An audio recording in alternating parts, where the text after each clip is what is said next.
Today we're talking about pivot tables. Pivot tables are a great tool in Google Sheets to help you explore data, slice and dice it, and see the relationship between different data points. So let's create one from scratch. Here we have a data set of employees at a company. This is all dummy data. So we can go up to Data, Pivot Table. And you'll see here it asks to either insert the pivot table into an existing tab or to insert a new tab. Let's add it to a new tab. Pivot tables have rows, columns, and values, grouping data points together based on whichever dimension you specify. We have these features or dimensions available to us: the ID, first name, last name, salary, age, job title, marital status, and state. If we wanted to compare average salary by state, marital status, and then filter or exclude any employees older than 65, we would have to add in as a row the state that they're in. So we can add that in here. And now all of the states are deduplicated. And that's because we're grouping this dimension. So right now, if we wanted to just show the number of employees in each of these states, we could do that by adding a count to the values of the pivot table. Now, in this case, it's always good to choose a column that you're confident is not left blank. So let's go with ID. So instead of summing the ID, we want to count it.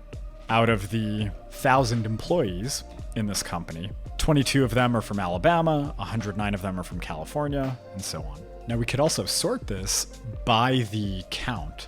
So we can go back to our rows, and for state, we can sort on descending, and it'll actually give us a new option here, which is count of ID.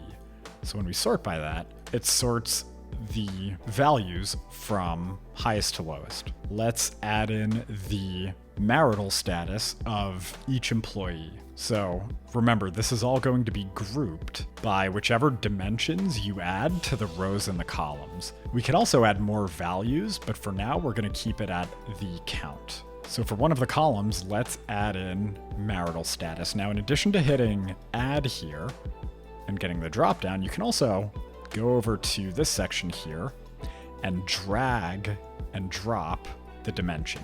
So now we have a split within each state of the marital status of the employees. So in Texas, 71 of the 126 employees are married.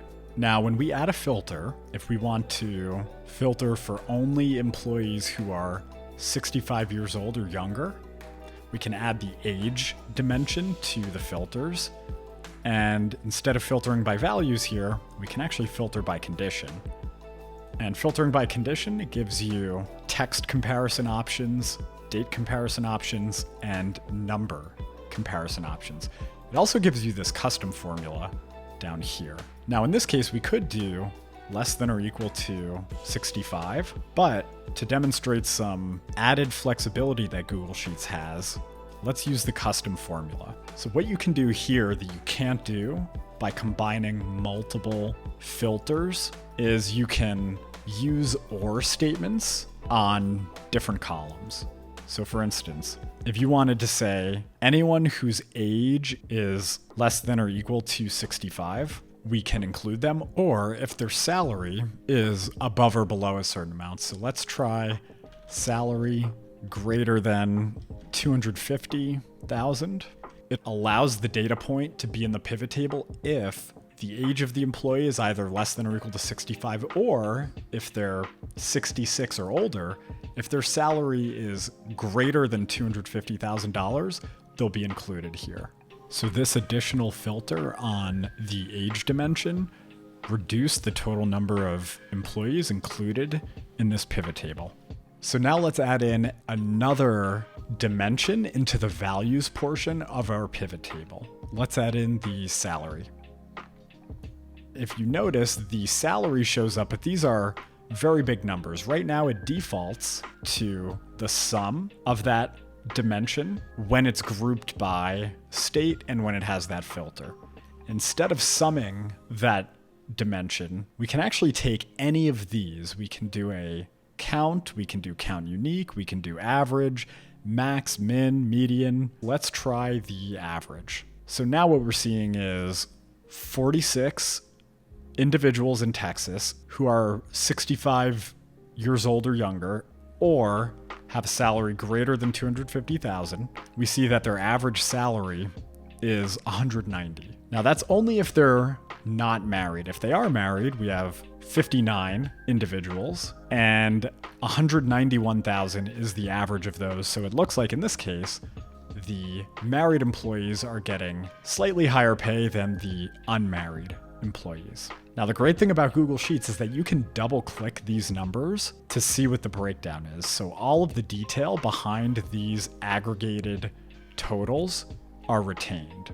When we double click this, we're going to get a list. You'll notice here it says new sheet created to show details. So it's only showing employees in the state of Texas. Because we double clicked on these numbers, it's only the marital status of false. Remember, these are the marital status true.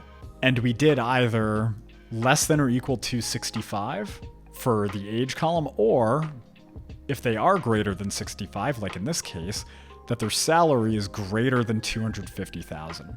And there are 46 values here because that was the count that we had in our pivot table.